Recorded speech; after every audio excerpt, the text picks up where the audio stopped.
नमस्कार, मैं संजय सिन्हा। अभी जो कहानी आपको सुनाने जा रहा हूँ उस कहानी का नाम है ये क्या है बाबा।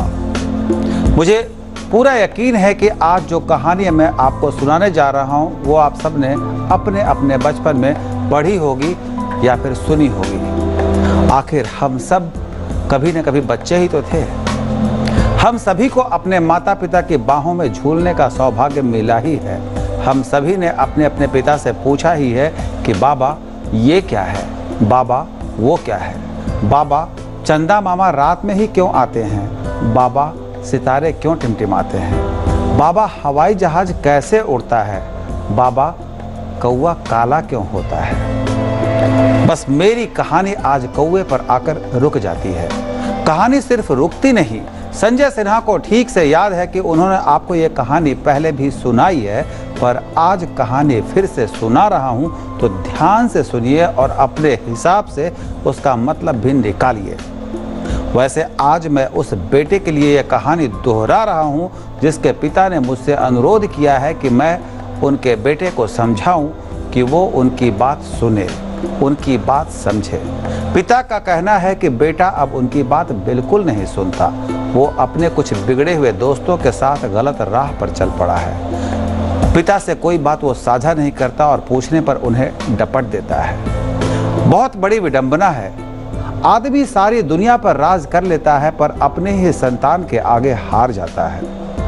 आज मैं उस हारे हुए पिता के बेटे के नाम बचपन में पढ़ी कहानी साझा करना चाहता हूँ। मैं उस बेटे को बताना चाहता हूँ कि वो जो कर रहा है उससे न सिर्फ पिता के दिल को ठेस पहुँचेगी बल्कि बेटे को पूरी जिंदगी इस बात का अफसोस रहेगा और उसकी जिंदगी बर्बाद हो जाएगी। आप कहेंगे कि बहुत हुआ संजय सिन्हा, ज्ञान की बात हो गई। अब सीधे सीधे कौवा वाली कहानी सुना दीजिए जिसे सुनाने के लिए आप बेचैन हैं। उम्मीद है कि कौवे वाली कहानी सुनकर बेटा शायद पिता की सुनने लगे, समझ जाए कि पिता अगर कुछ कहते हैं, कुछ पूछते हैं, कुछ जानना चाहते हैं तो ये उनका हक है। एक छोटा बच्चा घर के आंगन में आए एक कौवे को देखकर बहुत उत्साहित था। बच्चा पिता की गोद में बैठा था और आंगन में फुदक रहे कौवे को देखकर खुश हो रहा था। बच्चे ने अपने पिता से पूछा कि बाबा ये क्या है। पिता ने कहा ये कौवा है बेटा। बेटा कौवे को देखने में खो गया। कौवा मस्त भाव से आंगन में इधर उधर बिखरे अनाज के दानों को चुग रहा था। बेटा पिता के सीने पर बैठा हुआ था, लिपटा हुआ था, उनकी गोद में था। उसने फिर पूछा कि ये क्या है बाबा। पिता ने फिर कहा ये कौवा है बेटा। अब बेटा फिर खेलने में मस्त हो गया। अचानक वो पिता के पास आया और उसने फिर पूछा बाबा ये क्या है। ये कौवा है बेटा। धीरे धीरे ये खेल बन गया। बेटा बार बार पिता से पूछता कि ये क्या है और बार बार पिता जवाब देते कि ये कौवा है। ऐसा एक भी मौका नहीं आया जब पिता बेटे के सवाल पर खींचे हों, चिढ़े हों। बेटा बड़ा हो गया, पिता बूढ़ा हो गया। एक दिन घर पर कोई आया। पिता ने पूछा कि कौन आया है बेटा। बेटे ने वहीं से जवाब दिया कि शर्मा जी हैं। पिता ने नहीं सुना। उन्होंने कमरे में लेटे लेटे दोबारा पूछा कि कोई आया है क्या बेटा।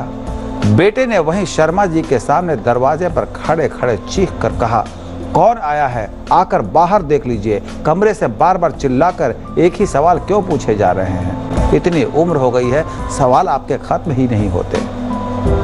पिता और उसके बेटे का रिश्ता बड़ा अजीब होता है। बेटियां अगर पिता के लिए नैतिकता होती हैं तो बेटा पिता का हौसला होता है। ऐसा नहीं कि पिता का यह हौसला एक दिन में बनता है, यह उनकी वर्षों की तपस्या का फल होता है। लेकिन उसी तपस्या का फल वरदान की जगह अगर शाप बन जाए तो सोचिए कैसा लगेगा। ये तो कहानी हुई बेटे और बाप की। अब मैं आपको एक ज्ञान की बात बता देता हूँ जो अक्सर मैं कहता हूँ कि धोखा देने से धोखा खाना बेहतर होता है। आज मेरी कहानी और मेरे इस कहे का आपस में कोई तालमेल नहीं है, फिर भी मैंने कह दिया है तो कह दिया है।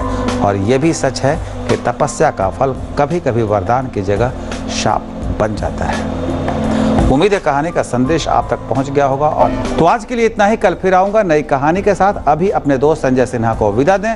नमस्कार। सांसों की पूंजी खत्म हो न जाए, भर भर के जीवन की किस्तें, रिश्ते रिश्ते ऐसे निभाते हैं रिश्ते। এই চ্যানেলটির প্রতি আপনার আগ্রহ আমাকে আরও উৎসাহিত করবে। ধন্যবাদ।